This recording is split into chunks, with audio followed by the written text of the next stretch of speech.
So without much ado, we would jump in straight away. I'll just quickly tell you all the format. So each speaker will speak for about 8 to 10 minutes, following which we will take questions from the audience.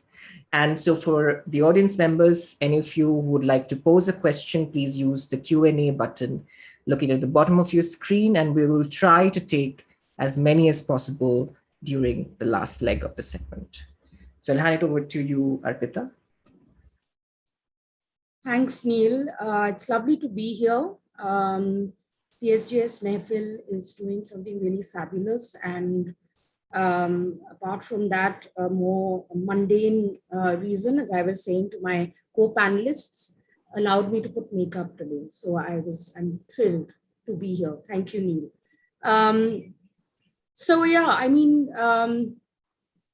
The only way I can make initial remarks is by really telling you a little bit about the journey of the sexualities series or the LGBTQI list at Yoda Press.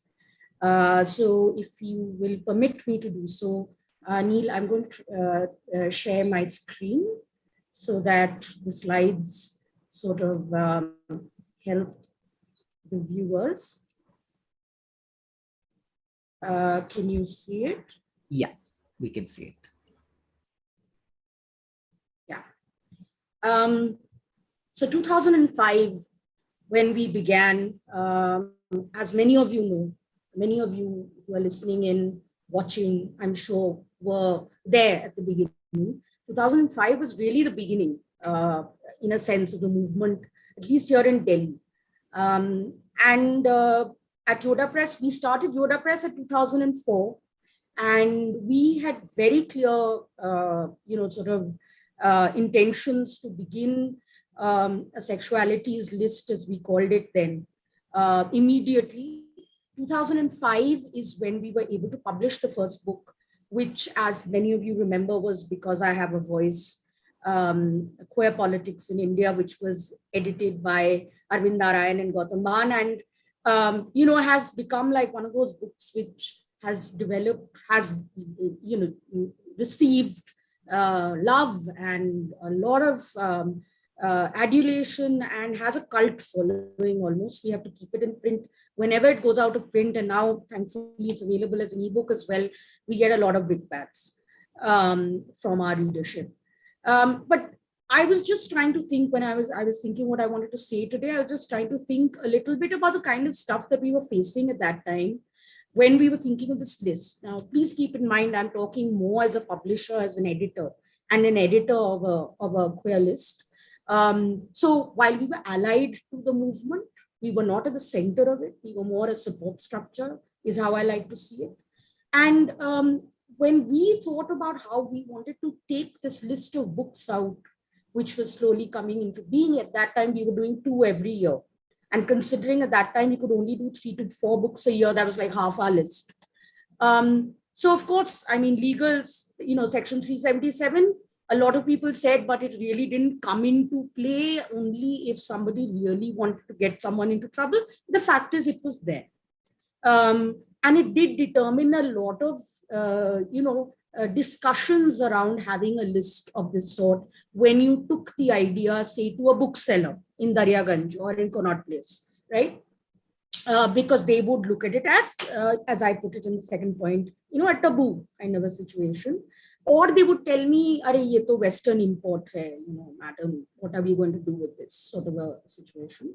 And at that time, I remember we used to have a lot of discussions with LGBT friends as well, authors who were contributing. And we used to talk about how, the political parties didn't see this community as a vote bank or a lobby of any sort, at least at that point, at all. I mean, there was no sign of it, so that had ramifications for the market as well, right? Culturally, when we tried to talk to people who could have been sort of word of mouth influencers, because that time there was no social media, they would say things like, what is this? Either they would say, oh, but we've always had it in Indian culture. So what are you going on and on about? Why do you want to talk about it afresh and make such a song and dance about it? Or they would talk about how you're going against the ethos of middle class India. Um, Intellectually, there was a problem as well. Barring at that time, I think Salim and Ruth's book, the anthology, had just come out. I'm talking about same-sex love in India. There was nothing really to fall back upon. So there wasn't even a corpus, of any sort, which could kind of help locate our books. And of course, finally, nobody saw this as a viable author pool. Everybody said, and remember, this time the internet in India was still fairly nascent, and everybody saw this as, these are young kids, and what kind of authors are they going to be? This book came out, of course, and of course, I've said already that this book was, the rest is history, is a stereotype, but fits this book perfectly. I'll tell you, I never get tired of repeating the story. A very major bookseller in very close to Connaught Place, that should give you an idea, said to us, we're not going to keep this book. This book is about things that we don't stand for. And on the first day that the copies came from the printer, we sent 25 friends from the community to the bookstore asking for the book again and again. And we got a 100-copy order at the end of the day, right? And after that, there was no looking back in terms of orders for the book. And to the extent that, by the end of that year, I remember our distributor, who was a very mainstream book publisher space person, called me and said, Madam, aapki sex ki kitab ab kab aayegi? And I was like, God, dude, okay, let's have a conversation. But, at least I knew that our books were beginning to get to a readership. At that time, there was no saying what that readership looked like, because we were not getting, any feedback apart from our own friends and the community that I knew. But I think a lot of it changed very soon after that. I think going into 2009, 4 years after that, Law Like Love was a book on all the legal issues around the queer community of India. And of course, a lot of the contributors to this book were part of the original, the case building of the NAS Foundation case versus NCT, Delhi government. And I think the book came out literally a year before that very, very important judgment, which to my mind, even today, even though it was turned over by the Supreme Court, I always say that's what set the ball rolling. Had that not happened, we wouldn't have got where we got in 2018. By this time, we started getting a sense of our readership. And what was very interesting to us was that a lot of families, parents, the age group of people purchasing the books was changing as well. Not changing, but was getting added to. So we started getting a sense of our readership also being queer families now, which was very interesting.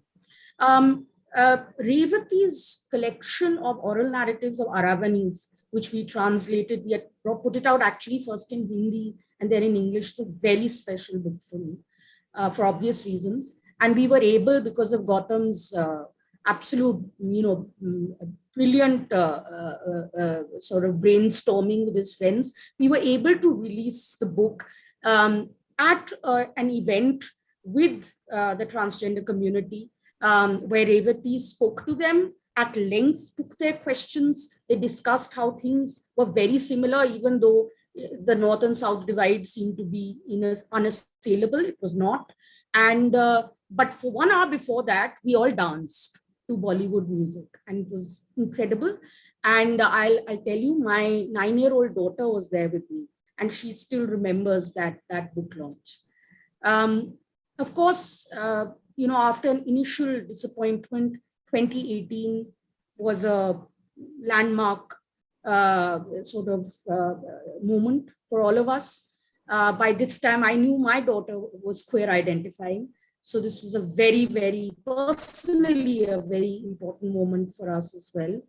And as Neil said, 5 of our books were cited in that historic judgment, before which the historic judgment recognizing the transgender community also cited 3 of our books, which was also a very major thing for us. We really felt that, we were always the broke independent publisher, but we felt, okay, paisa nahi banaya, but somewhere we are effecting change. And that made all the difference. What has happened after 2018? Neil, am I running out of time? Have I run out of time? You can take about 2 minutes. Okay, thank you. 2 minutes, that's all I need. So what's happened after 2018 is that some of the very important older books, like Maya Sharma's book, which is really the first book that looked at the experience of being lesbian in unprivileged India, which when we first published in 2008, we hadn't been able to sell well. Suddenly it got a new lease of life. People were interested, booksellers and distributors and other platforms, particularly digital platforms coming into being by now, they got in touch with us saying, we want to serialize the stories, the oral narratives. So the stories are actually available as separate serialized sort of episodes on Juggernaut, for instance. They put it under romance, which I thought was just so lovely. And then, of course, Agents of Ishq turned some of the stories into graphic comics, which was fantastic. And you know how it is with Pride Month. You hate the kind of advertising that goes around, but Yoda Press advertises big time on Pride Month. And we keep saying, come on, we're the ones who actually deserve it, advertising in Pride Month. But we do it in a big way because we love showcasing our books. And what has changed by now for me, I think, is that we've started doing many more memoirs at some point, because we felt that from the activist space, we now wanted to move into the personal voice space, the voice of the felt experienced moment space, a queer life space. So we've done a lot of memoirs and we want to do more. And these, I'm not going to read them out to you, but these are the things that I think my team and I keep in mind when we think of where we're going to take our list, that it's not just a list for some queer books now. Our list has to be queer no matter what book we do. Every book has to be, has to stand if you look at it via the queer lens. I'll end with that. Sorry, Neil, for taking a little extra time, I think. Thank you so much. Thank you, Arpita, for taking us through such a rich literary historical corpus. And I think it's very interesting, curating these books, these oral and written narratives from the queer communities, also curating a certain queer space, for the community. And it's also the curation where queer voices are archived and what kind of narratives emerge from them and how it impacts the law or the society at large. So thank you so much, Arpita. Myna, would you like to go next? Sure. Thank you, Neil, for inviting me. Thank you to the Queer Mehfil. I'm going to talk about my journey. I wish that I had such a well-presented, sort of organized timeline of, that Arpita had prepared. But I'm just going to talk about sort of my interaction and encounter with queer spaces.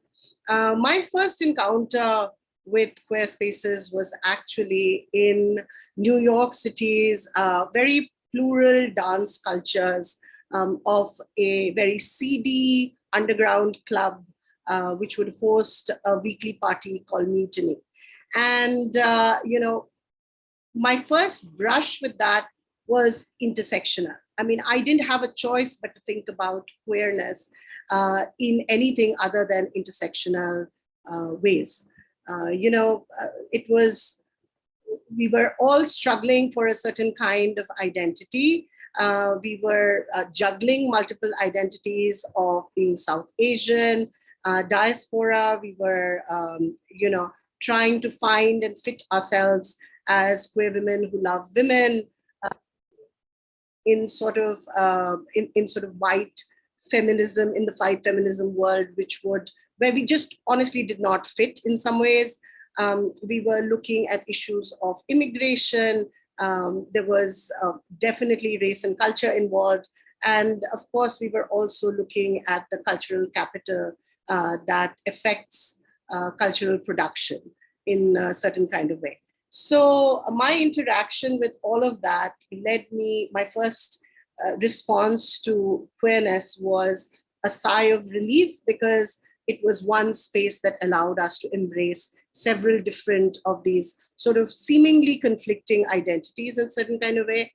And one of the other very early encounters that I had was in the 10th floor of a warehouse in Manhattan, where there was an arts and activism festival called Diasporadics. It was one of the first festivals across South Asia, in the South Asian diaspora, that defined itself along the lines of activism.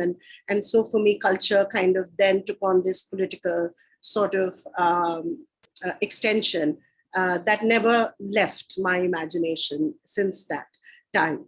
I was in the US for over 25 years.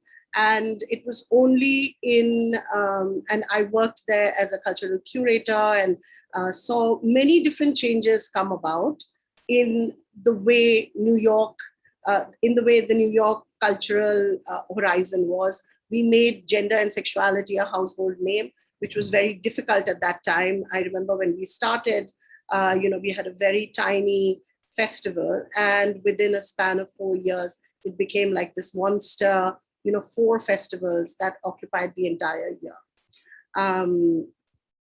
When I came here, I wanted to start a place that would allow for sort of work that encouraged a certain kind of production and took experimental risks in creating works, because I felt that I had been a curator and I was presenting works that were had already been created, but I felt like there was a void in terms of finding, spaces for artists that could help them imagine and create differently.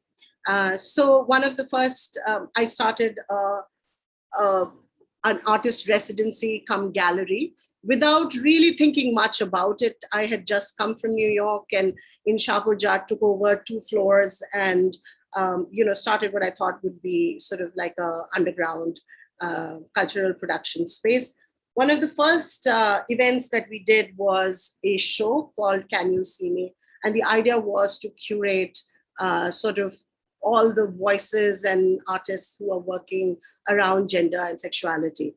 And at that point, I could find but less than 10 artists who fit that bill. And some of them were artists from the diaspora again. Everyone told me that it was a completely crazy idea, that gender and sexuality would find no space over here, and that every one of my art events would be a complete, there was no future for it. And I'd heard of an artist called Balbir Krishan at that time. Can we go to the next slide? I'm sorry, someone's helping me with these slides because I'm totally, and he had created this body of work, which was one of the first open sort of bodies of work that was shown in Triveni at that point in time. And he was attacked. The show was brought down within a span of 1 week. But what it also did was kind of show a surge of solidarity from the queer community around. And a lot of artists at that time were vocal and came and stood next to Balbir. So we started showing Balbir's work. He was one of the only artists we could find who was willing to claim a queer space and a gay voice. And that was the artist that we had shown. Can we go to the next slide quickly? Very quickly, we wanted to, I'm just using Balbir's narrative because there were other voices that of course joined in. I didn't realize that it was the only space our space was one of the only spaces that claimed gender sexuality as the primary sort of point around which the gallery was organized. And I was completely unprepared for the flood of sort of requests from students and from other people in the community to use the space as a safe space to have meetings or to, for social gatherings or fundraisers and things like that. I kind of fell into that place without really expecting to, because I'd just come from New York, and there were, you turn a corner and everywhere there were either queer cafes or bookstores or, cinema theaters that were dedicated to sort of queer films, etc. So again, it was, like I said, this was not planned in any way. I just kind of fell into that place. I realized that it was a sense of responsibility with that. And we quickly started commissioning. The more we heard from artists, we realized that there was absolutely no market for the works that they created. Even if they did create, it was very likely that the art world would just brush it aside by saying, oh, it's political work, or it's activist work, or that it doesn't have artistic merit, and all that kind of stuff. So we decided that we would, start commissioning works, because it was very important for the queer artists then to feel like they had a future and that they could sustain their practice when they had taken such big steps in doing so. So this is one work. We also believed that, it was important to engage with queerness at the intersections, and look at gender and sexuality at the intersection of ritual and religion, because we felt like that permeated through all of South Asia, and those were conversations often that we were not hearing even amongst the progressives. So it was a space we felt that culture had been co-opted by right-wing fundamentalists on either side, like both Hindus and Muslims had kind of co-opted the religion space. And so we kind of wanted to take that back in a certain kind of way. So some of the works that we did commission were works like this that, talked about the Ayappa histories or the Ayappa temples, and talked about Vishnu and Shiva in their androgynous forms, and the child that was born out of two male parents. These very quickly became very iconic, because not so much for the work, but how much anger it raised. I mean, we were called by the Ministry of External Affairs and asked to take down a show. And, we started finding it very difficult to host exhibitions that could stay longer than a week. So we then turned towards, educational centers of embassies, because we felt like they would be safer spaces. And we had, and a lot of them had very strong LGBTQI plus initiatives that were already in place. I mean, this is before Trump, of course. Can we continue? Yes. So we did, and then later on, after several exhibitions that started gaining a lot of traction and more people started coming, we found that commercial galleries, very commercial galleries and very commercial spaces started inviting us to sort of host exhibitions that were not mainstream, and those exhibitions started doing very well as well. So just wanted to keep going, please. In 2016, we did a call for works for an exhibition at the American Center. And this was right before 377 was read down. It was the year before that. It was, I think, the winter before that. And for the first time, it was incredible that we had over 24 artists. And this was between 2012 to 2016. You'll see that there are 24 artists. None of them were diaspora artists. They were all very much from not just urban centers like Delhi, Calcutta, Bombay, but from places like Shantiniketan, from places like Chennai, from Bangalore. There were artists. So we were thrilled. And it was a really different array and a diverse array of imaginations. Some very well-known voices by that time, had also claimed their queer identity and proposed works that could be included in the exhibition. This was a landmark exhibition for us because it went on, there were works that talked about cruising, there were works that talked about S&M, it was a really interesting sort of blossoming. There was works that talked about imagining a certain kind of affinity with and thinking about queerness in terms of alienations. So there was a lot of sci-fi work. It was really fascinating for us to see, and for me to be able to look through that volume of work, when 4 years before that I couldn't find 10 artists to kind of show in a major exhibition. Can we continue? Sorry, Myna, we just have 1 more minute. Sure. So I'm going to actually forward through. We also do a film festival. These are all just instances. More and more we kind of pushed ground to becoming a little bit more in spaces where these conversations were not heard. So the India Art Fair. And this is, keep going, please. We do a film festival on human rights. And at this film festival, if you will see, last year, in the middle of the pandemic, we premiered Deepa Mehta's Funny Boy. And one of the things that we talked about was the fact that her first film, Fire, when it was screened, we all know that Regal Theatre, I think, was burnt down. And there were all of these mass protests on the street. And can you go to the next slide, please? And this was our premiere we were in a Gurgaon mall, in open air, and it was a completely celebrated event. And so the proliferation of queer voices, I think, has been incredible. Of course, that does not take away from the lived realities of queer lives at present, but it's a long way that we have come in the journey. I'm going to stop. I'm going to stop there and come back later if required. Yeah. Well, thank you so much, Myna. Thank you so much for such brilliant artworks that you presented and the exhibitions, both here and abroad. Very interesting points came up, especially in light of, the surveillance regime that both India and US are equally part of. Thank you, Myna. Moulee, would you like to go? Yeah, sure. Thank you. So I feel like the student who hasn't prepared a presentation, so I just speak. I don't have a presentation. Khubchandani Chronicles is pretty young. We started in 2017. But the journey, when we started, Violet and I, when we conceptualized Khubchandani Chronicles, our journey goes even before 2017. And one of the reasons, because early in 2011 and 12, like when I moved to Chennai and when Violet moved to Chennai,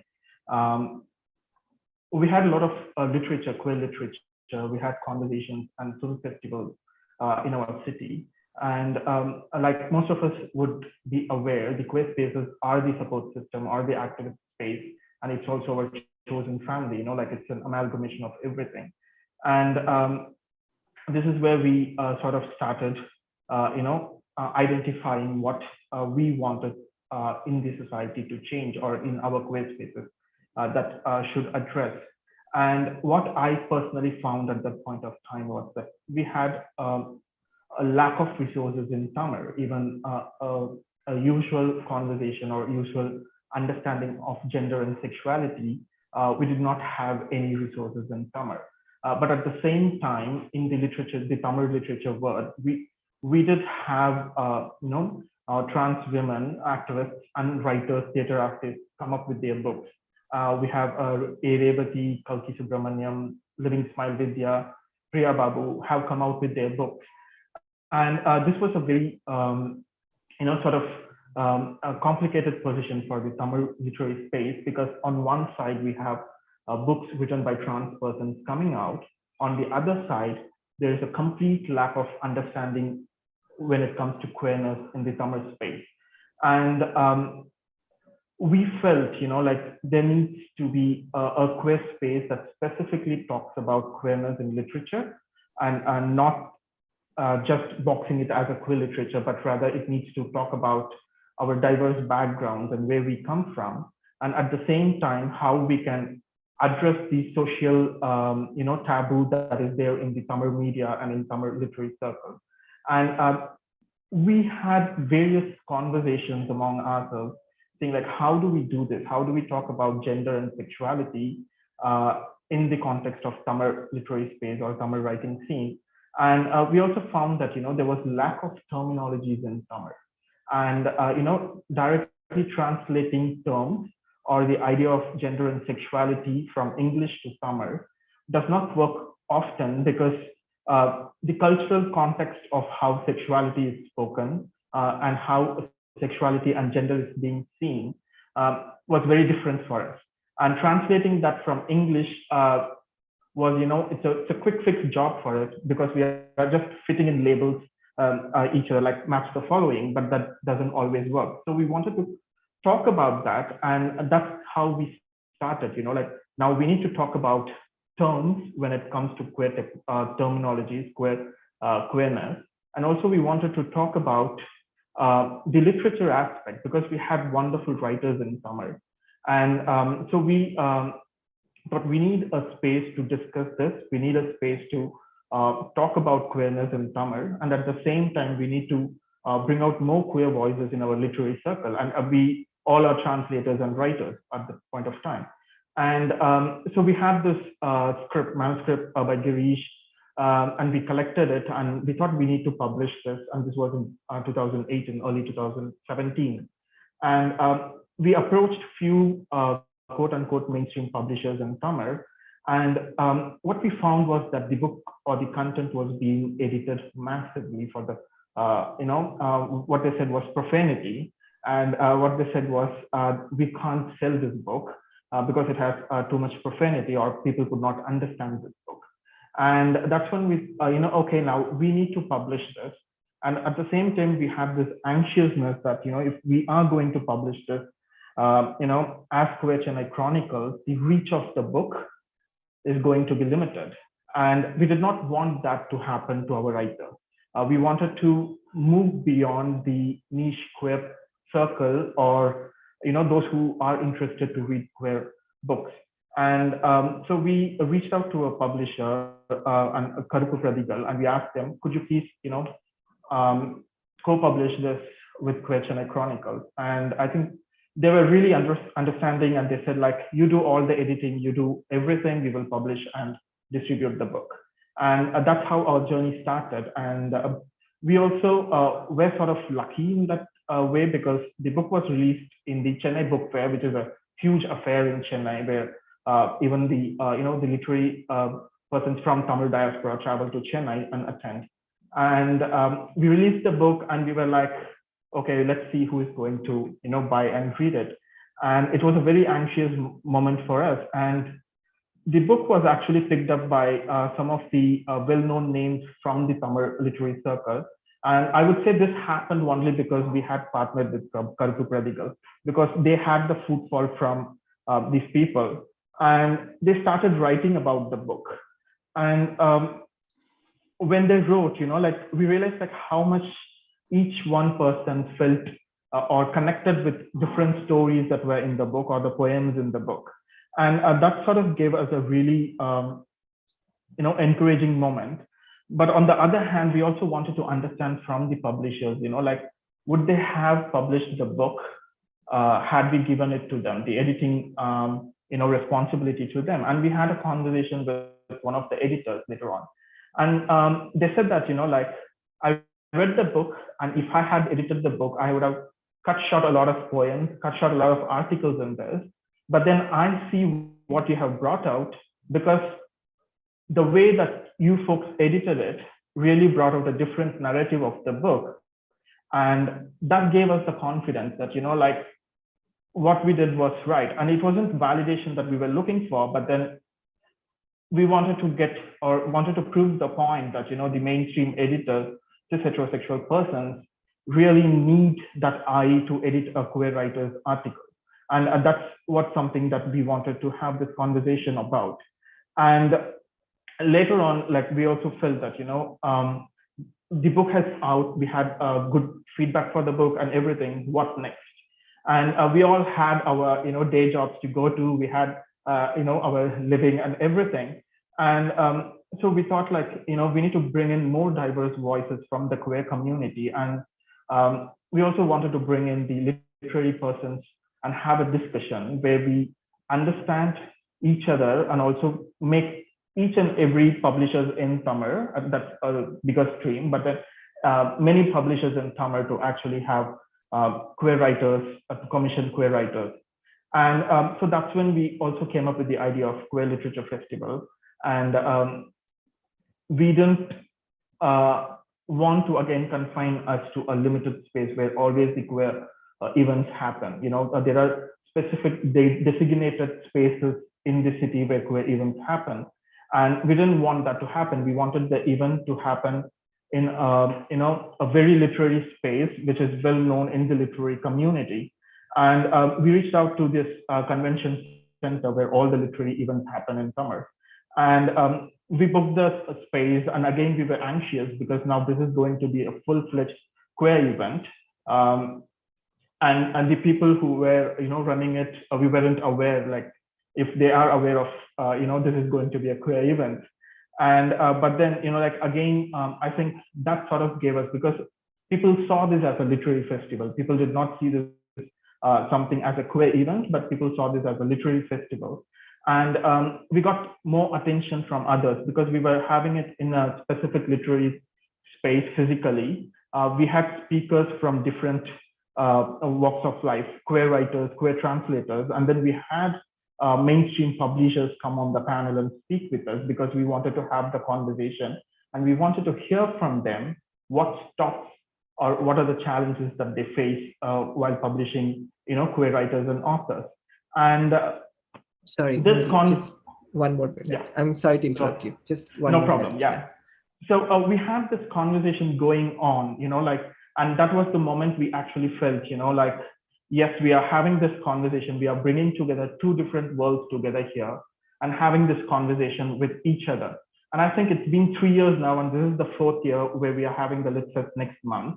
And we've had seen visible changes, especially in the literary circle, because whenever people start talking or writing anything about literature, they talk about LGBTQ literature.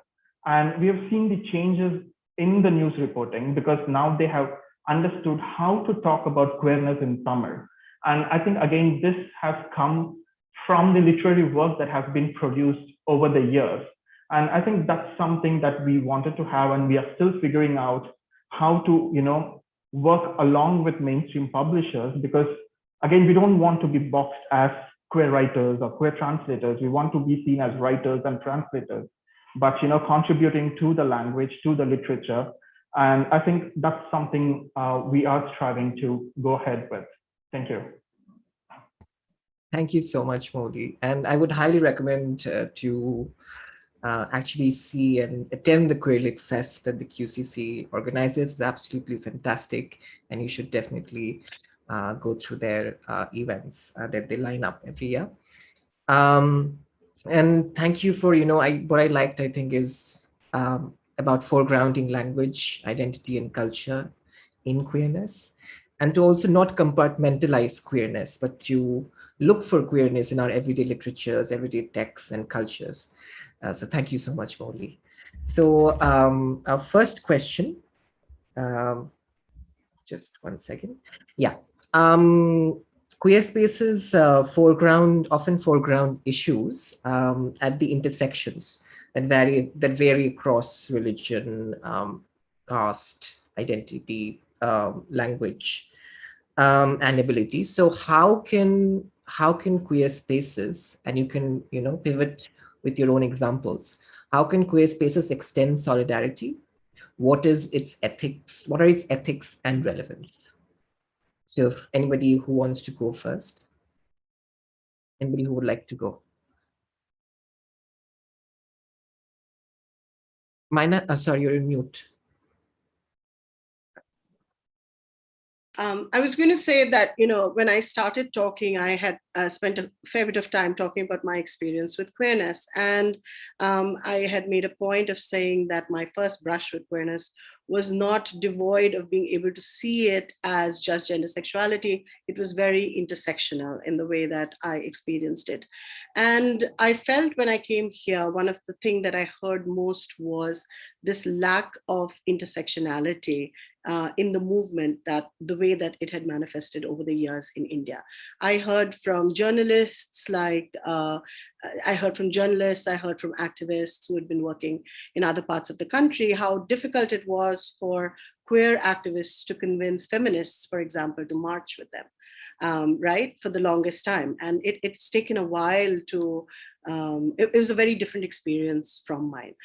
So I think that in terms of curation, this is for us, when we think or imagine exhibitions or imagine, when we commission works of art, when we conceive of events or curate for film festivals, I mean, there is always an inherent understanding that the curation will be intersectional, as in it will try to show how marginalities across different identities are aligned in a particular, the experiences are different, but at the same time, their experience of marginality is the same.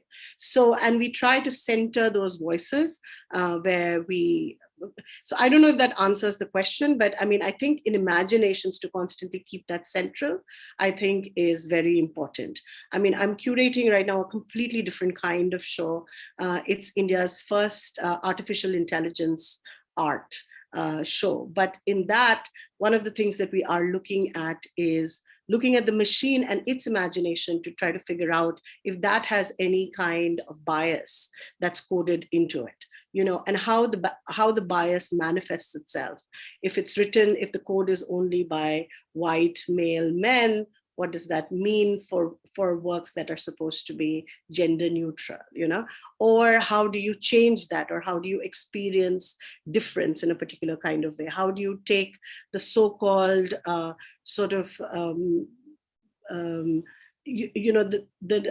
so-called middle line that the machine, the objectivity that the machine has, how do you use that to the advantage to create social campaigns or to let artwork make people think about or highlight situations of caste, for example, or different experiences of being, of different kinds of sexualities and different kinds of marginalities. I can't say more without giving away the show. So that sounds very exciting. I'm looking forward to that. It is fascinating, actually. Yeah. Yeah. All the very best for that. Thank you. Arpita, would you like to add? I think Myna said it very eloquently. In my mind, I mean, what we've been seeing, particularly over the last 5 years or so, has been, the very sort of evident emergence of the importance of solidarity between different social movements.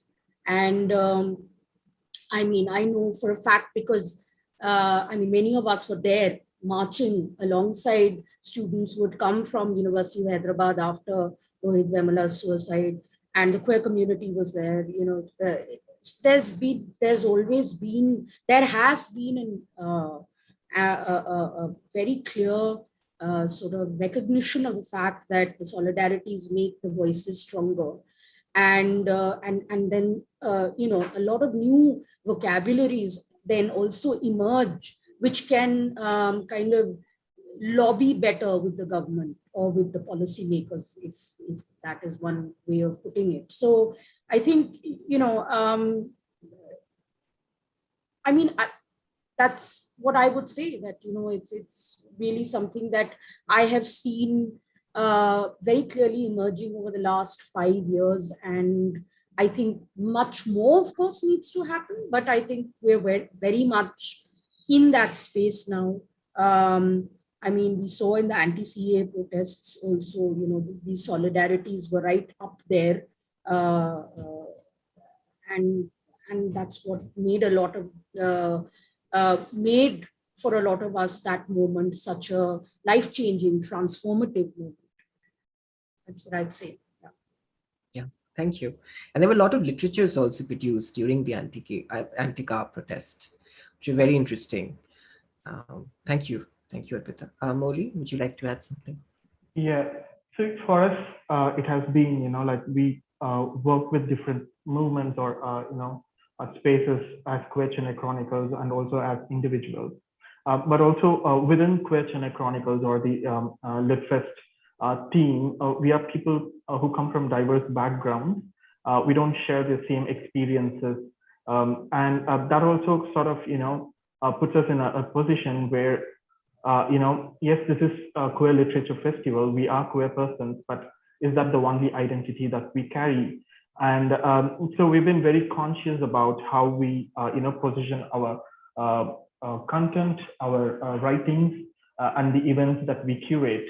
And so one of the examples that I could say, like that we've been, working with others, or others are willing to work with queer persons or queer groups, is that we have this, feminist publication where they were writing about women's experience while traveling in India.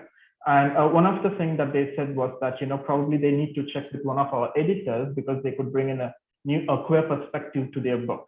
And I think that sort of awareness that it's not just the queer persons or the queer groups that needs to, work with other movements, but also it's the other way around. And I think that's starting to happen, at least from where I see from. Thank you so much, Moulee, for sharing that. Okay, we'll take one more question. How do you think informal and formal queer feminist spaces have changed over time, if they have? How do you think, what do you think about their presence in the contemporary moment, especially post 377 and the Nalsa judgment? So whoever would like to go first. Okay. Myna, do you want to take that? I'll let you take it first, Arpita. I have many things. We both have a lot to think about. I don't know if I'm going to answer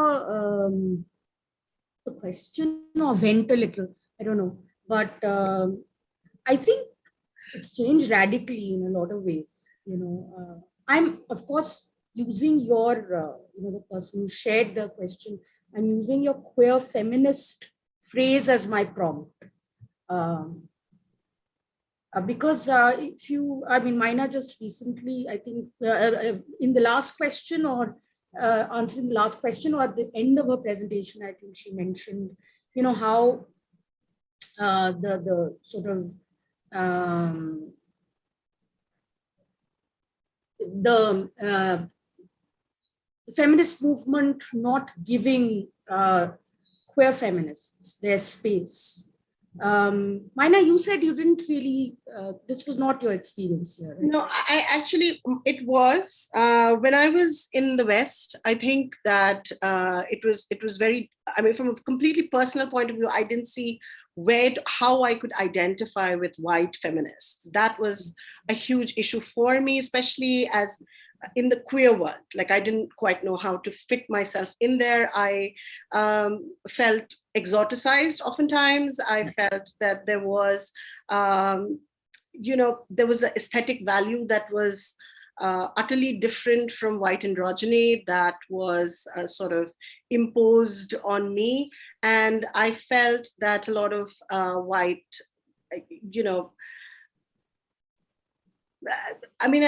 I think a lot of South Asian women felt that their bodies were reinterpreted by white LGBTQI sort of spaces as manifestations of being femme. There were certain labels that were, it was a different discourse at that point in time. When I came here, I think that the struggle I heard echoes of difficulties between the queer movement and the feminist movement, but it was something that I heard of. I can't say that I have really experienced it. I think the art world is significantly different. I feel like I am constantly working with a lot of people who are very woke in some ways. and that's a great pleasure, but I realize that it's a little bit of a bubble, of course, but it is a privilege. And I mean, so did I have that experience here? No, because the people that we invited, I'm also in a space where I think women have a difficult relationship with power, and we are learning to embrace our power in a certain kind of way. And we are, I mean, as a cultural producer and a curator, I do have a certain amount of power. I invite people, I show people, I present people who I feel embody a certain kind of politics. And so no, I don't think so. Yeah, I mean, for me, it was quite different when we began. I think being in publishing as well, as you can imagine. Also, I was a very young publishing professional who had then decided to start my own publishing house, which in any case was something ridiculous. And then decided to that one of our first lists will be sexualities. So, and as you all know, the publishing industry, particularly the independent part, leftist publishing industry in India, it has been built by feminists, right? So it was a very uncomfortable place to be in the beginning, I think. And I think I felt that I used to walk out of one kind of room and walk into another kind of room, going from, say, discussions with my LGBT authors and friends and walking into publishing seminars where then they wanted me to talk about what I was doing with my work. And, I felt that there were these blank looks and these silent kind of sort of responses. I don't know how else to put it, but that, it wasn't being taken seriously. The queer publishing space is what I know best. And I think that wasn't being taken seriously. That was not taken seriously, at least till 2009, when it became the High Court issue, and the High Court, read down 377 things. The conversation started changing entirely. And I know that other lists which had steadfastly stayed away from LGBT narratives, even though they were feminist lists, were now interested to explore these. I think that was fantastic that happened. But for me, at times, there were moments of frustration and anger and lots of vodka tonics in the evening by myself to say, God damn it, till yesterday, I was trying to sort of make a point about this and try to explain why this should be taken more seriously. And now they're kind of, using their sort of seniority, their brand power, the fact that they've been around longer, to take away some authors of mine, for instance, right? And a lot of this happens in publishing. You grow up, you learn to deal with it. I'm sorry if I'm making this too much about publishing, but that is a space I know best. But in some ways, I think that also mirrors what has happened with queer feminist spaces at large. And I think after, what I'm talking about, in a sense, might make more sense to you if you think in terms of what has happened after the hashtag #MeToo moment, how these cleavages have become apparent that before were not there. And where, one age group within the community only looked upon another age group as mentors and icons and figures to admire. And then after that moment, a lot of questioning started happening for very good reasons, because suddenly there was a feeling of being let down. I think my problem was I was sort of in the middle of those two age groups. And it was therefore very, very uncomfortable space for me for a very long time. And until I decided which side I am with, I think I had to finally just say that I'm not going to try and make more sense. And I'm not going to try and tell them, you're trying to poach my authors because now it suddenly makes sense to you.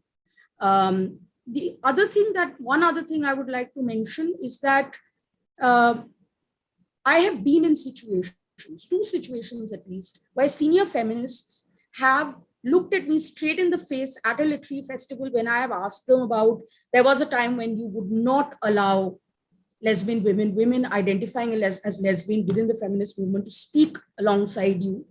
And I was told that never happened. So I think there's a lot of rubbish going on also in this, and I think we need to be aware of that. Number two, I think there was another point, because I saw there is another question about academia, where an academic wrote to me an email saying that book I had published, which was like a first time collation of oral narratives, should not be in the same list that boasts of well-known scholars, because after all, she's just an activist. So I think, and this was someone very much from the queer feminist space who sent me this email. So I think we really need to think about the queer feminist space, as a very, very layered space, which is not homogeneous, which does not give solidarity to each other in this way that we imagine it should. And we need to talk about it much more. Thank you. Yes, I'd like to actually say something about that. I think my own encounter with the feminist movement here has been very limited. But it doesn't mean that, there is a lot of resonance in what Arpita said in terms of opinions. I've certainly been noticing, and I have seen, I've been just looking over the years, and I do think that that divide is fairly stark. I can sense that a lot of feminists in the past have initially said that sexuality is just not that important, or, in the whole sort of hierarchy of issues that women face. And I've seen the other kind of, other kind of resistance to acknowledging feminist struggles, or kind of seeing them as intersectional from queer feminists also, and it's made me question, like I said, my experience of queerness in the West was at a time, I was lucky. It was at a time when everything was intersectional. Everyone was looking and gazing through those lenses. I think that is something that hasn't really, we've talked about it, but again, we don't really know how to define queer spaces for ourselves. Queer is still very much a borrowed Western term in some ways. Of course, we have qualitatively embraced it, but in terms of really defining it as something, how, or given it some sort of a South Asian identity or boost, that really hasn't happened. It's the same struggle that feminism had at one, like white feminism had at some point, with a lot of feminist authors from across South Asia or across transnational spaces. I think that same kind of, that moment is arising where we will have to really have conversations about, what is the queer feminist space in South Asia, Thank you, both of you. Moulee, would you like to quickly, and then we'll wrap up? Add something. Yeah, so there's something, I think very short, I'll keep it very short, is that the feminists had a term for sexuality in Tamil all along. The queer community never knew the word for sexuality, and we had a different term for sexuality in Tamil, and that's the term that we are using so far. And how I see this is that over years, queer persons and feminists have come together. We have a platform where we can talk about issues, probably common issues that might be affecting as a group. And I take this term as an example because there was a time where we were not aware of a term in a language that we commonly shared for the same word. And today we are on the same platform talking about those same terms and sharing notes or how we are moving ahead. I think I see the change is happening slowly, but I also still see that there's a long way to go because still spaces are exclusionary, and and I see that's because of cultural reasons and other social reasons. But I think it's a journey, and we would reach there soon, hopefully. Thank you so much, Moulee. Thank you so much, everyone. You all bring such diverse ideas and such rich histories that we can go on for hours and hours. It's so fascinating to hear all of you. But we'll have to wrap it up now and we'll have to move to our next segment. But just wanted to say thank you so much for Arpita, Myna, and Moulee for accepting our invitation and to share your ideas with the audience today. Um, yeah, and we should definitely do this again sometime. Thank you so much for coming today and have a Thank very you. good evening ahead. Thanks. Thank you very Thank much. you so much. Thanks for Bye. having me. Bye-bye.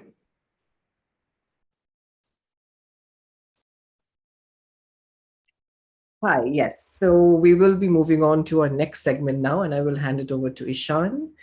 Um, Ishan is a past associate of CSGS and was pivotal in organizing the first Summer of Ishq edition at CSGS.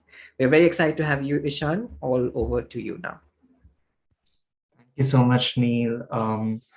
I worked for CSGS for 2 very adventurous years, and I'm very happy to be back to introduce our next guest. And I'll just briefly go over the format of the session again.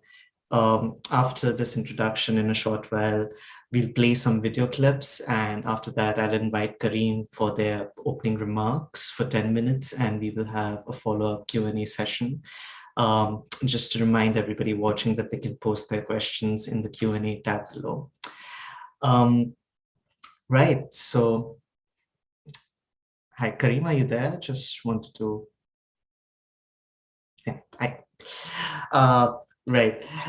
Kareem is a Mellon Bridge Assistant Professor in the Theatre, Dance and Performance Studies, as well as the Women, Gender and Sexuality Studies programs at Tufts University. He has published across numerous journals and authored a very cool book that everybody should read. It's called Ishtail, Accenting Gay Indian Nightlife, and co-edited a volume called Queer Nightlife, among other forthcoming projects such as Decolonizing Drag and anthologies, Queer Aesthetics in South Asian Aunties, which I'm sure we'll talk about in a bit. Kareem is also a performance artist and works in drag, storytelling, and digital media and theater, and so much more. And I guess we'll now watch a few of Kareem's clips. Shreyashi.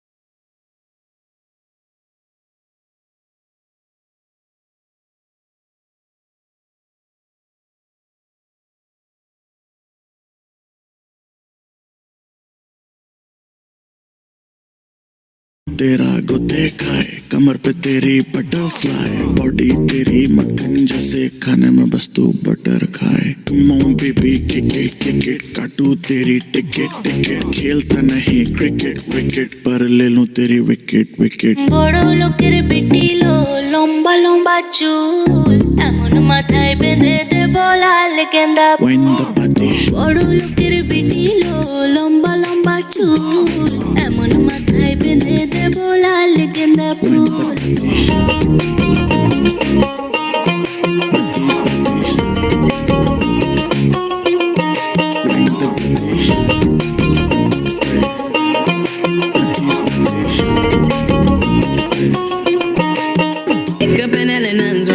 Get ready for work. You see me out there work. You see me do me that. Tell me about that work. When you walk out,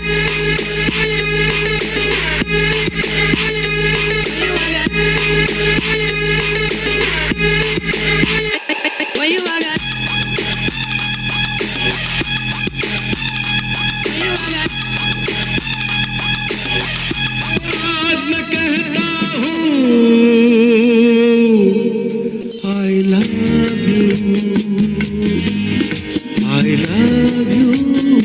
I love you. I love you. I love you.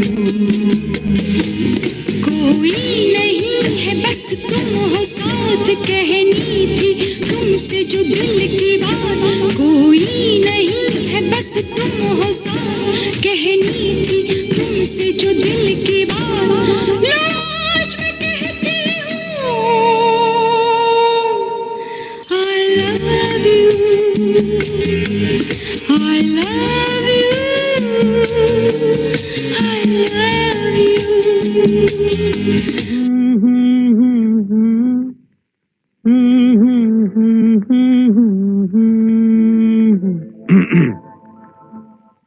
सावन का महीना पवन करे शोर सावन का महीना पवन करे शोर पवन करे शोर पवन करे शोर अरे बाबा शोर नहीं शोर शोर शोर पवन करे शोर हाँ जिया रे झूमे ऐसे जैसे बन माना छे मोर प्यार हुआ इकरार हुआ है प्यार से फिर क्यों डरता है दिल प्यार हुआ इकरार हुआ है प्यार से फिर क्यों डरता है दिल कहता है दिल रास्ता मुश्किल मालूम नहीं है कहाँ मंजिल कहता है दिल रास्ता मुश्किल मालूम नहीं है कहाँ मंजिल प्यार हुआ इकरार हुआ है प्यार से फिर क्यों डरता है दिल कहता है दिल रास्ता मुश्किल मालूम नहीं है कहाँ मंजिल प्यार हुआ इकरार हुआ है प्यार से फिर क्यों डरता है बदन पे सितारे लपेटे हुए वो जाने तमन्ना किधर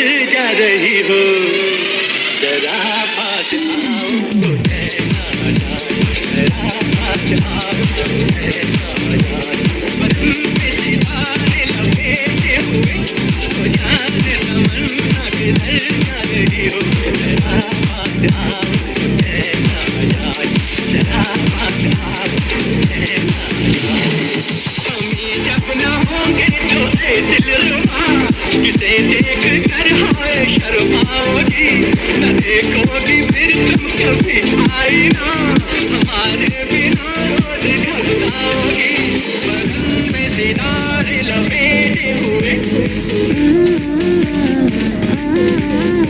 हो जाने तमन्ना किधर जा रही हो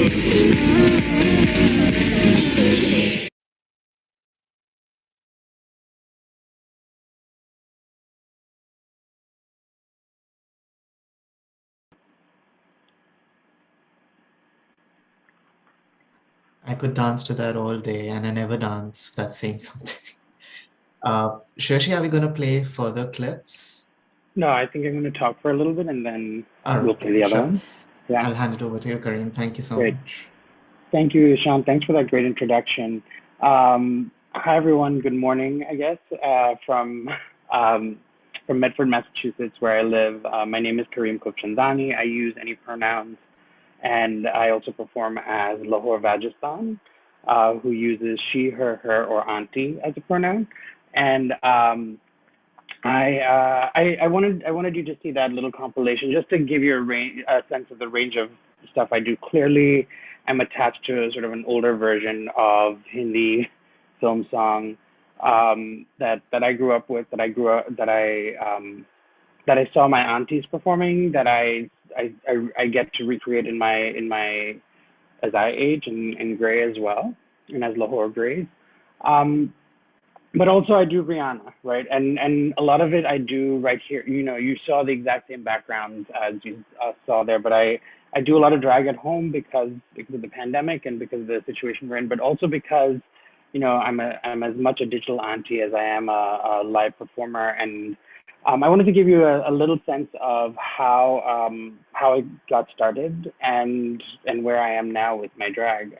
So I'll speak for about 7 or 8 minutes and then show a couple more clips, and then we can all talk together if that sounds good. Yeah. So you know, I grew up in Ghana in West Africa, and I moved to the U.S. when I was 17 years old, and when I was 18, I went to New York City where my brother was living, and I went to the SALGA, South Asian Lesbian Gay Association. I went to their support group meeting. I had just come out, and someone there took me to Desi Licious, which was a queer Bollywood night.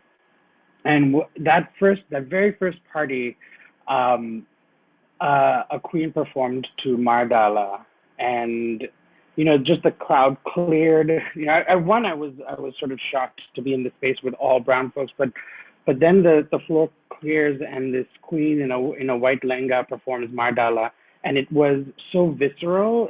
In a way, you know, to see that dance being brought to life so close to my body and you know, seeing the sweat form on her body in a way that you'd never see it on Madhuri Dixit. And it was really captivating and really strange as well for me. But as I would travel 6 hours from where I lived in upstate New York to New York City just to go to these parties and watch these performances. And so that eventually led me to grad school, and I went to Northwestern University in Chicago, and my plan was to go and study those parties in New York. That was going to be my research field, but in Chicago, I just wanted to make friends. And I joined a South Asian LGBT support group. It was just forming, and they wanted to throw a fundraiser. And I said, well, there are these parties in New York, and they're queer Bollywood nights, and they have drag shows. And they said, you organize it. And I said, but where do I find a drag queen? And they said, you do it. And so I did it. You know, and that's where Lahore started performing. And you know, my first number was a mixture of Chamma Chamma and MIA. And you know, it wasn't a good performance. My makeup was pretty much white face. I got some clothes from a thrift store. I bedazzled everything myself because I couldn't afford sequins as a grad student. But the parties kept happening. You know, it was a fundraiser for an organization, and we needed the money, so we had parties every few months, and I kept performing, and each time there was a different theme. So one theme was jungle, and I did a medley of songs about animals, and there was like a Bebo versus Beyonce night, or a Madhuri versus Madonna night, and so I would do these medleys. We had a Bollywood beach party, and I did like Shut Up and Bounce mixed with the Baywatch theme song.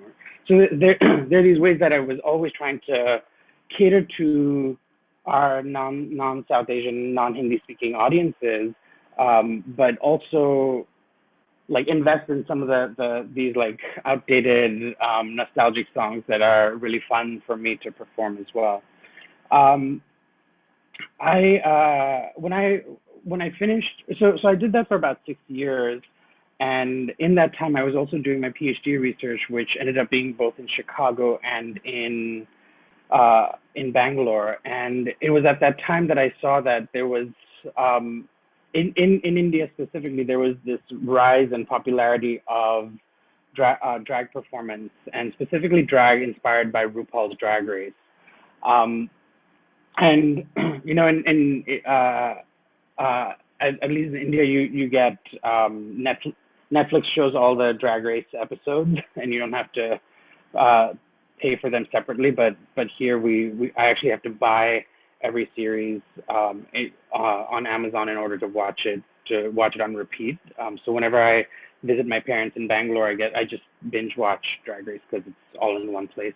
But this idea that drag was new, and drag was cool and fun and something that RuPaul gave us, was a little bit disturbing to me, and especially because of the number of queer and transgender performance traditions that existed in India.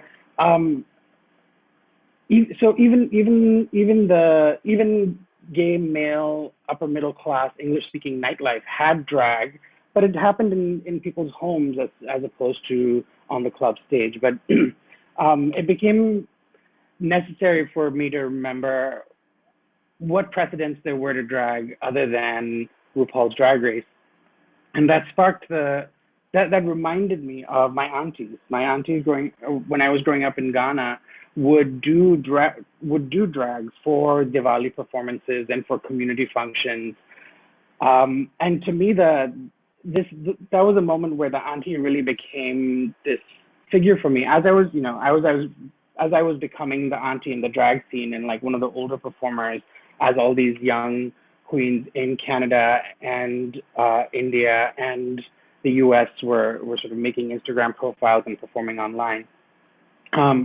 Auntie became this way of really connecting my drag to something older than just RuPaul's Drag Race or even myself.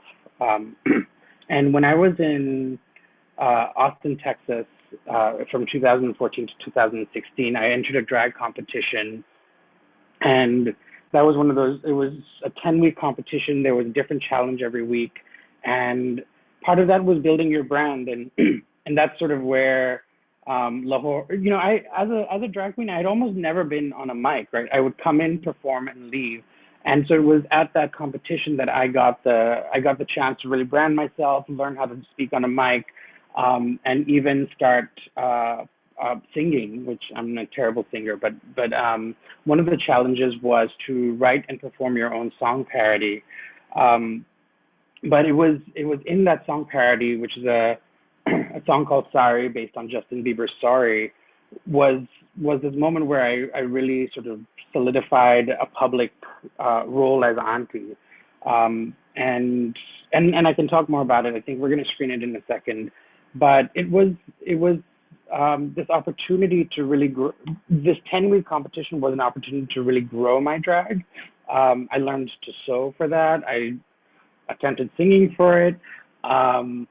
We had to make our own hats. We had to make our own mixes. So we were given movie DVDs, and we had to mix music and dialogue from that movie. So just figuring out how to rip sound and make a track out of it was its own adventure. So all of these small tasks, I think, really grew my drag in different ways, and those are the exact skills that I used to sort of edit together these kinds of videos that you just saw earlier today.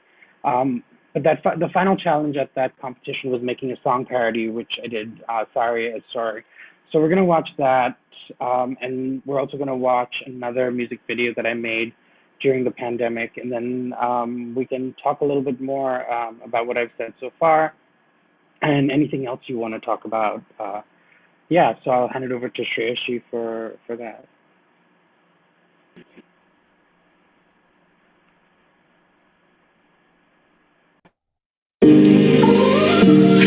Yo, we are live, debuting Lahore, Rajasthan's first ever single. I don't want to look like all of the other drag queens. Leggings for days and dresses for miles and gowns for weeks. Chanel and Dior and Louis Vuitton Versace. 'Cause I look best when I'm dressed like an auntie. Don't I look great in this sari? 'Cause I'm giving you this sexy body. Too sexy, yeah. Don't I look great in this sari? I know right now I look so fly when I rock my desi style. That is looking like a 100 rupee Sorry, This is such a last season. sorry, Learn to walk properly in that. sorry. I know right now I look so fly when I rock my desi style. Wah wah. They tell me I'm hairy, should invest in some hair, but I say no. Your skin is too dark and you need a highlight and more contour. You know what, I'll own it, won't be mad when you call me curry scented hoe. Cause I'm not stressed, hashtag blessed, now I'm a slave bitch. Don't I look great in this sari? Cause I'm giving you this sexy body. Don't I look great in this sari?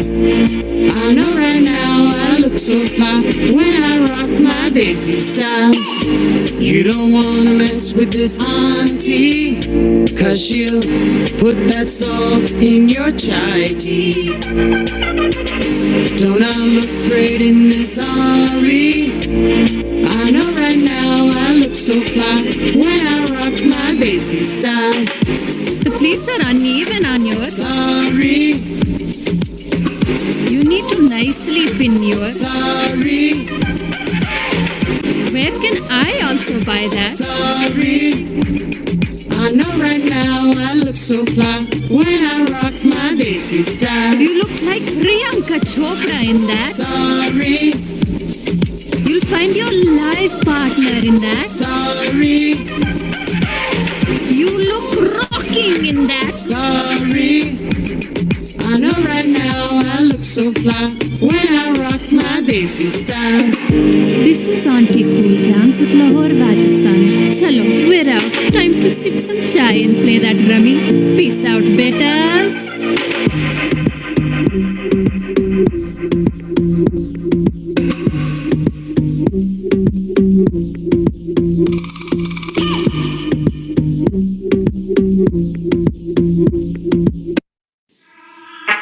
I didn't ask for a free ride. I only asked you to show me a real good time. I never asked for the rainfall. At least I showed up. You showed me nothing at all. It's coming down on me, harder like misery. It's coming down on me. I'm ready, rain on me.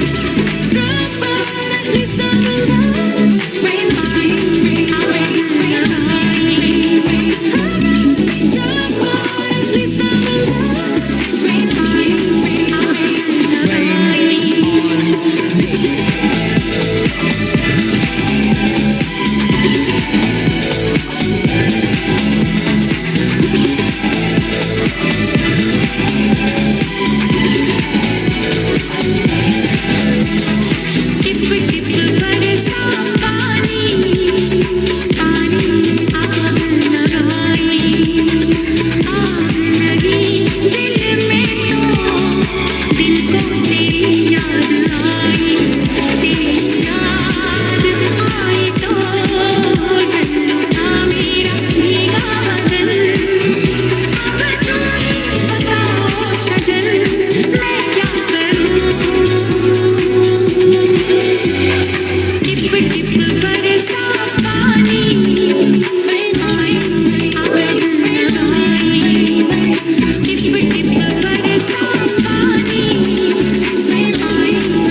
Thank you so much for that, Kareem. And we already have questions lining up in the Q&A box, which I'll just ask you. But before that, beautiful, gorgeous saris. I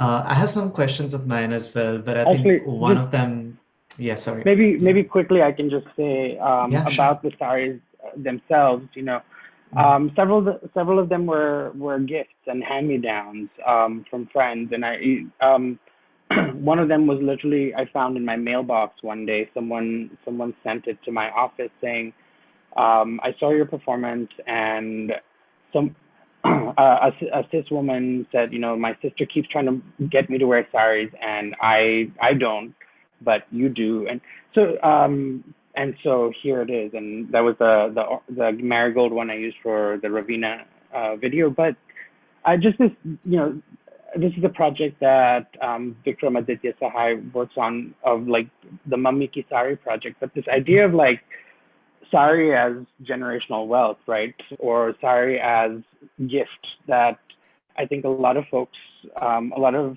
queer and trans folks never get to experience because gender binaries and who's supposed to wear the sari. And so by doing this performance has been this way of sort of activating some kinds of exchanges in which I've also been able to give saris to others that people have given me, and to my own drag kids. So just because you mentioned that, I thought I would say that. Sorry, but over to you.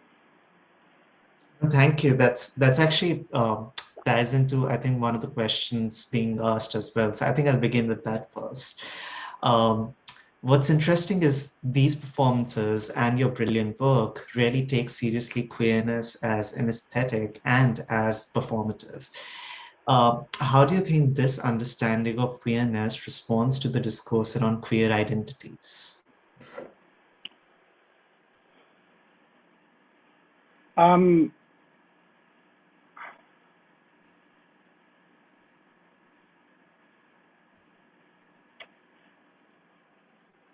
I mean, I think, and just listening to what the last panel was offering, I think queerness is expansive, right? Queerness is supposed to be expansive.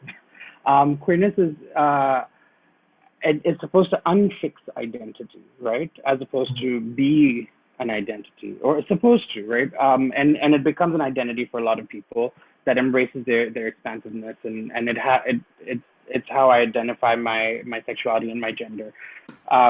When I'm forced to identify it, right? Otherwise I don't, right? I just do.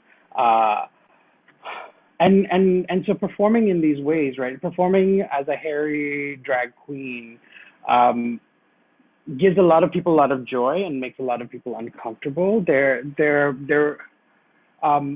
I have to release my identity to those who are interpreting it in some sense, right? As a performer, when I'm on stage or on screen, right, I have to release my identity to those who are witnessing, and they interpret me as they wish, right? And so I think that what that does is it allows gender to become, as opposed to say this is what gender is, or this is what queerness is, or this is what identity is. It's in that interaction between me doing something quote unquote unconventional and other people witnessing it and saying, oh, but she's still gorgeous, like, because I am, right? But it's in that moment of like realizing, oh, like you can be stunning and you can be Ravina and look like that as well, right? Like it's that doubling. And this is actually, this is why I think Koti performance is actually, especially the like Koti performance that we see in like the drop-in centers where folks are in like men's pants and shirt, but are manipulating their bodies in the most feminine ways, that they conjure up the screen stars that they're performing as, that gender can be made in the dancing body, right? And it can be made in all these other ways. And so maybe what I'm saying also is that theater and dance offer us ways of thinking queerness that queer studies and identity studies in particular doesn't, right? It allows gender to become and transform in ways that identity sometimes fixes us. Right. Thank you so much for that. Yeah. I think it does. I think it also addresses another question over here about Judith Butler and the idea of performativity. But I'll pick up from what you said about both sort of the dancing body, the dancing space, and also in your remarks, in your opening remarks, you mentioned about the presence of these brown bodies in a New York dancing scene, for instance. So I was just wondering that there is definitely, for instance, a politics of dissidence that drag plays out with respect to gender and sexuality. I'm also wondering if the role of auntie performs some sort of dissidence within drag itself, and if you have something to say about that. Yeah, I mean, I think there's dissidence and there's discipline. I think that both drag and auntie are about discipline and dissidence in that drag produces its own conformity as well, right? So I did this. I told you about the 10-week competition in which there were judges, and there's in the U.S. there's a huge pageant system, a drag pageant system, and there are these real requirements of what kind of padding you have, what the proportion is of the body from bust to waist to hips that is supposed to look feminine, right? So there's a real enforcement of conformity in drag spaces as well. Just as auntie is known for disciplining you for being too dark skinned, too hairy, not pinning your sari properly. But at the same time, when drag is also this place for experimentation, right? Some drag spaces are spaces for experimentation. Similarly, I think that the auntie is on the margins of proper femininity. Often, even as she disciplines you, she's on the margins of proper femininity. We understand her as that person who's not the mother, right? Who's not the idolized, worshipped, sacralized mother, and she therefore is the Indian femme who is actually too hairy or too dark or too fat or any of those things. So I think I think we can't singularly say these two figures are actually quite powerful, but to me, or are quite radical. I think they're actually both very ambivalent figures, but I think that when we put them in dialogue together, we learn a lot, right? We learn a lot about what we think is excess, what we think is too much femininity, too many accessories, any of those things.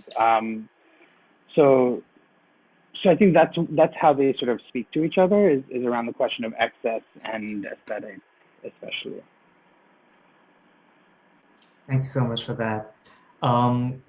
So I was listening to all these songs that you were also playing, and I was also thinking about that because this is a question that often comes up for feminist scholars who then work with Bollywood, for instance, as to how can you listen to these sexist songs while still talking about feminist politics, right? And there's a question here, as a non-binary drag performer, what do you think of the male gaze? Is there a counter queer gaze, or is the very concept of gaze heterosexist to the core? And there's another question attached to that is, in relation to that, what do you have to say about the heteropatriarchal claim that queer performance queers its audience?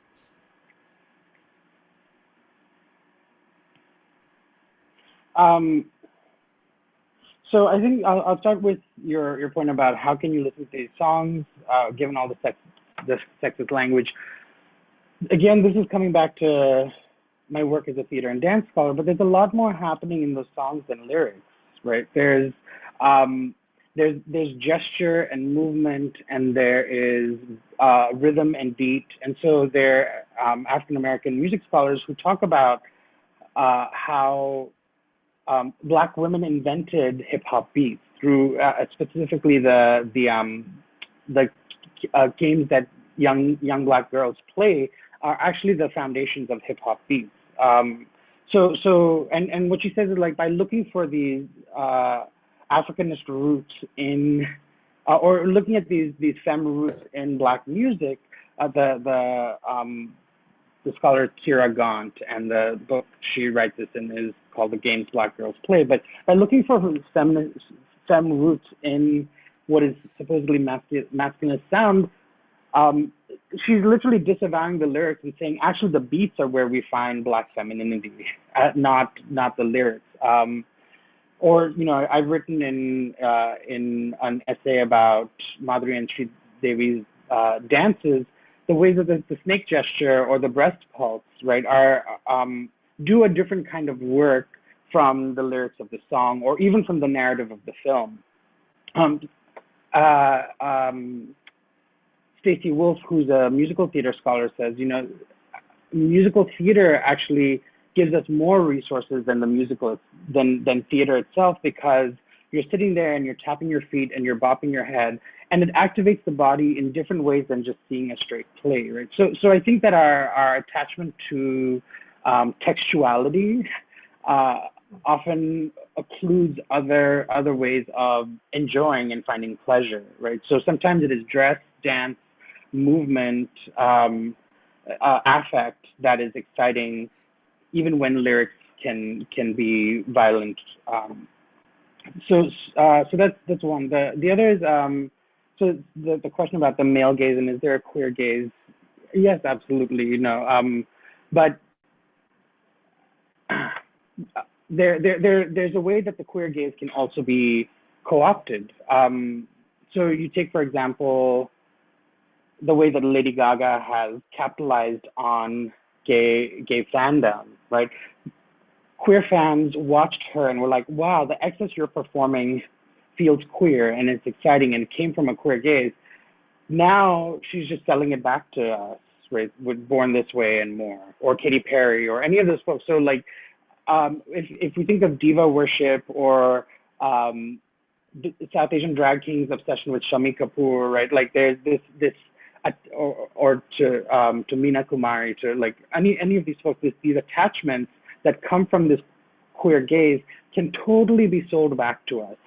And we see that happening in the commodification of queer aesthetics that I think we have to be wary of, right? So the queer gaze doesn't absolve us of anything. But it is to me, I think the queer gaze is most exciting when it allows us to have fun in spaces where we're not supposed to, where it allows us to see homosociality and gender dissidence where we're not supposed to. So me calling what my aunties did drag is my own sort of queer epistemology, my own queer way of seeing and knowing and making sense of that world. Can queer performance queer its audiences? I mean, absolutely, right?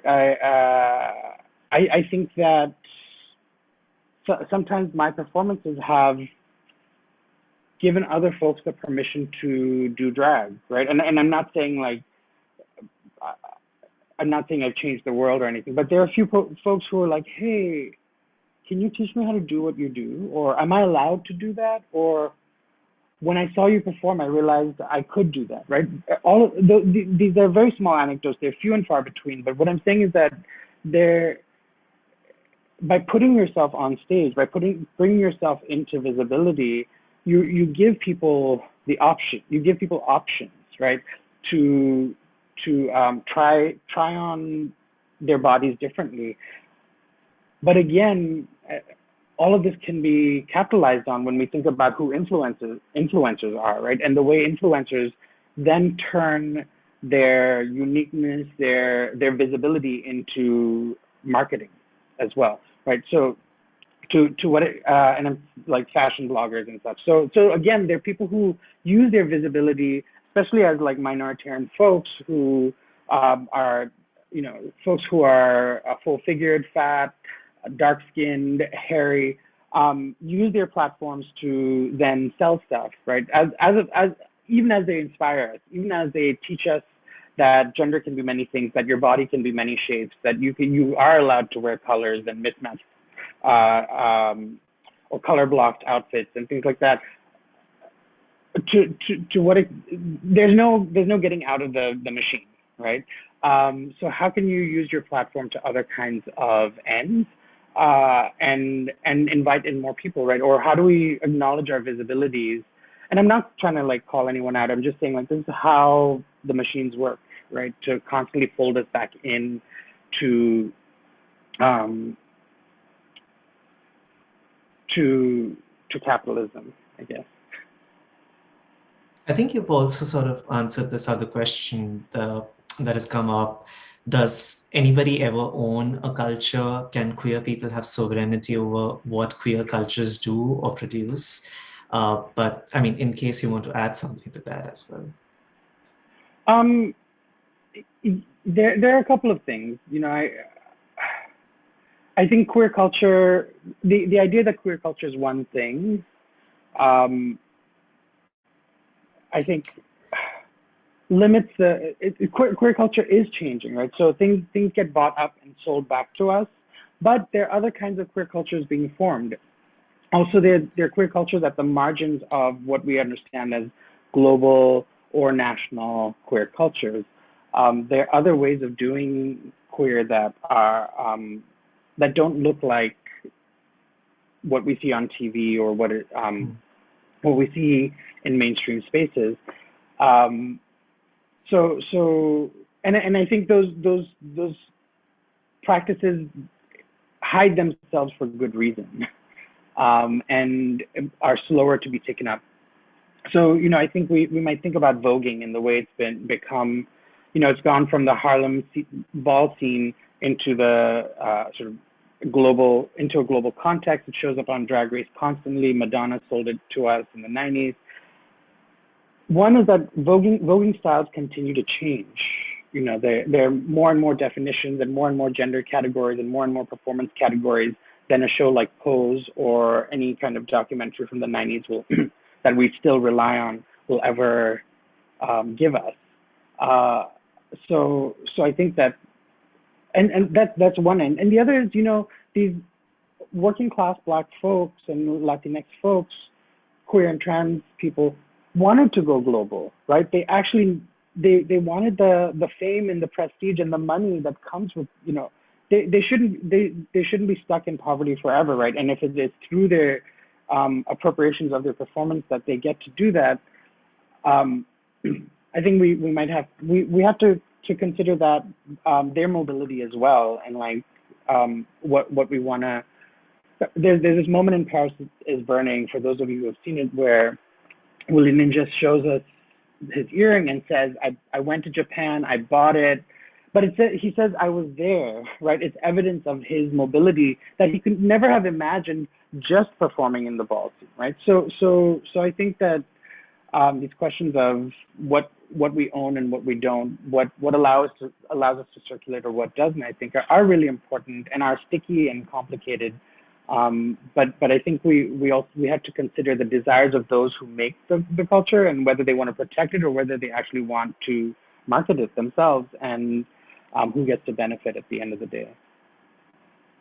Right. This actually also reminds me of something that you brought up in another talk of yours, and where you were talking about the name that you've taken up as a performance artist and how that sort of sutures together different sort of identities, cultural differences and zones as well. So I was wondering if you could also talk about that, and in relation to that, then who is Lahore Rajasthan performing for, per se? Yeah, great question. So Lahore Rajasthan is, I'm trying to, should I do it in her voice or my voice? So my introduction at shows is, my name is Lahore Rajasthan. My pronouns are she, her, and aunties. Lahore, like the city in Pakistan, but with a W because I'm here to work. And Rajasthan, like Afghanistan, Uzbekistan, Hindustan, Pakistan, Bangladeshistan, Sri Lankistan, like after the British and the French and the Dutch cut it all up, I, like a good post-colonial drag queen, like to bring it all back together as one big, beautiful Rajasthan. So that's my spiel, and that's sort of the way I start my shows. But part of that is, like, as a Sindhi performer, someone whose family left the subcontinent prior to partition, and India has never been home to me, and neither has Pakistan. India until recently, and when my parents retired there. But there are these ways that just my name alone is this way of me inventing place, right? For those of us who are displaced by borders and by historical shifts and such, performance becomes a way of making place.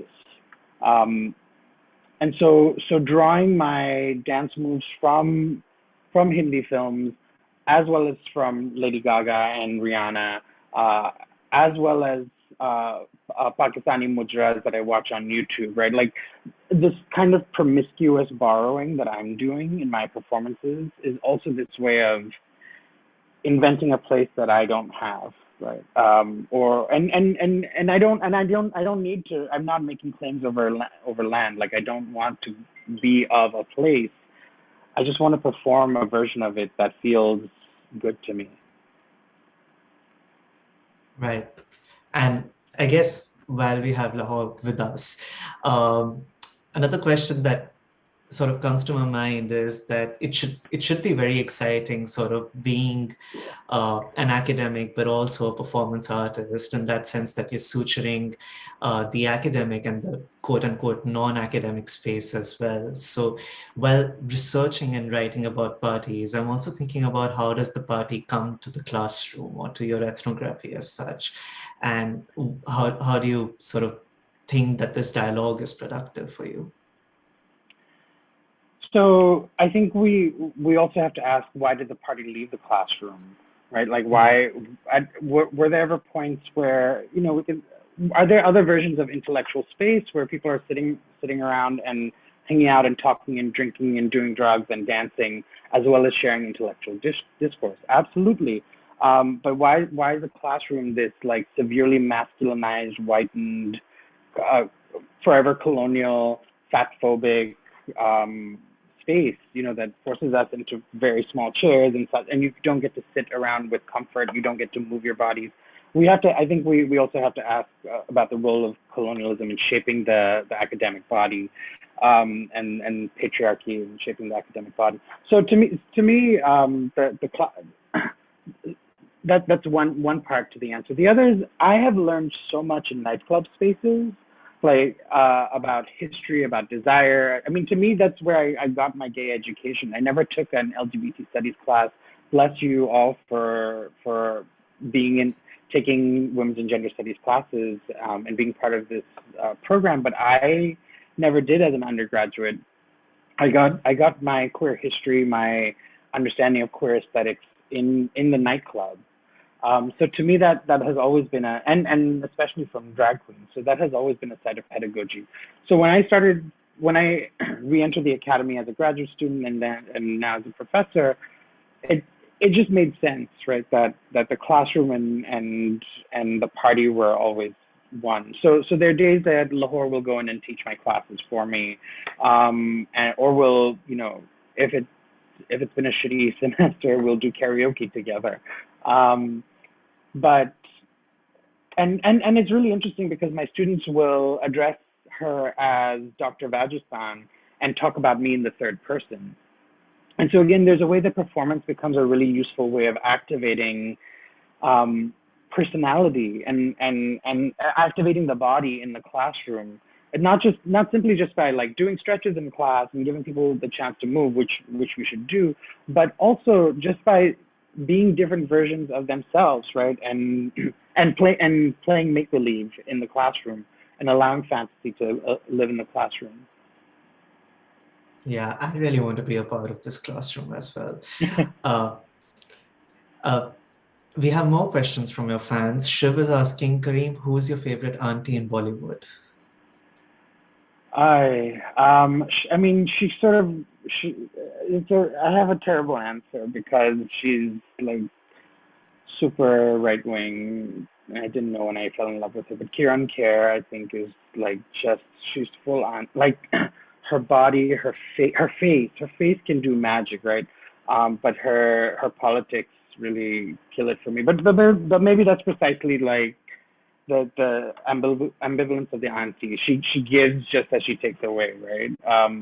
So she gives us aesthetics and dramatics and nakras, and she also makes us hate her because her politics are ill-making.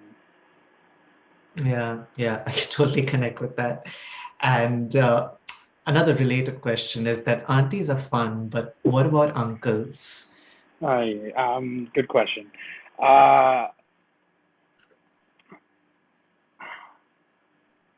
So there isn't a lot of public discourse around uncles in the same way that so, and I'm thinking especially of like memes and digital cultures. I think because uncles are dangerous, right? Uncles have often been that sexual intruder in the home who, you think about Monsoon Wedding, for example, and the like sexual predator uncle that, for those, spoiler alert, gets called out by the end of the movie. But I think the uncle is a dangerous figure to make TikTok videos about and memes about, right? So uncle appears in these more serious situations, few and far between, as opposed to aunties who we can like make glib remarks about and not cause ourselves too much trauma, right? So by naming the traumas that aunties caused us, I think we're not replaying some of the deeper traumas, and particularly for cis women, but also for men as well, that uncles have that some uncles have performed through abuse, right? So anti-digital culture is all about trauma, right? I have an Instagram account called Anthologies, and you can see the number of young people making these videos calling out their aunties for their double standards and fat shaming and all those things.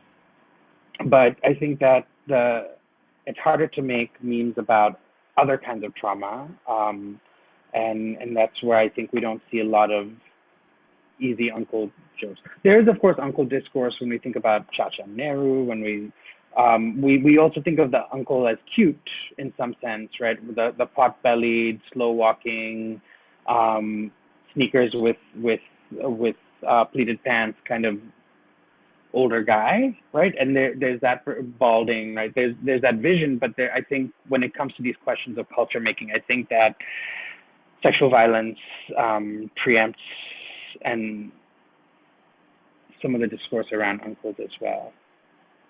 Right.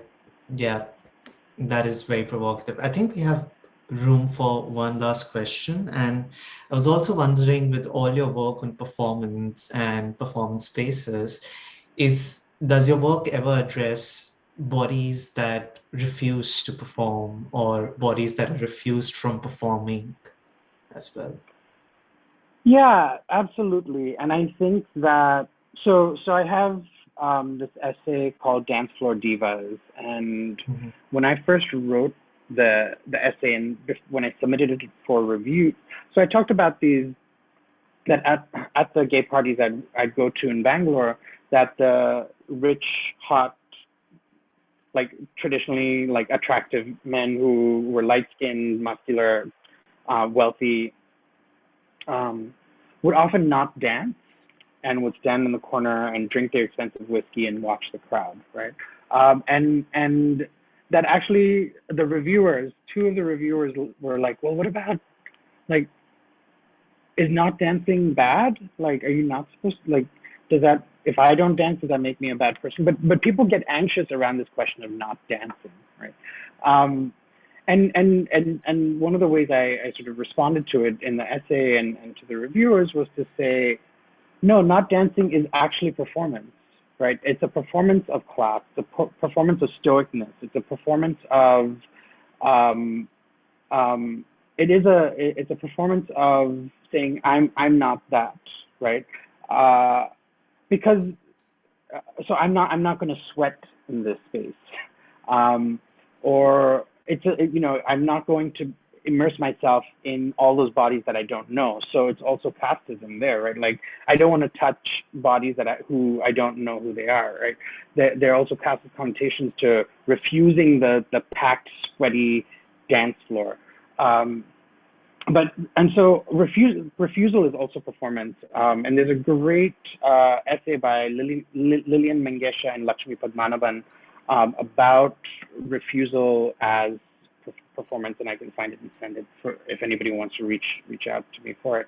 But I think that, or Harvey Young has a really wonderful book called Embodying the Black Experience that talks about stillness as performance, right?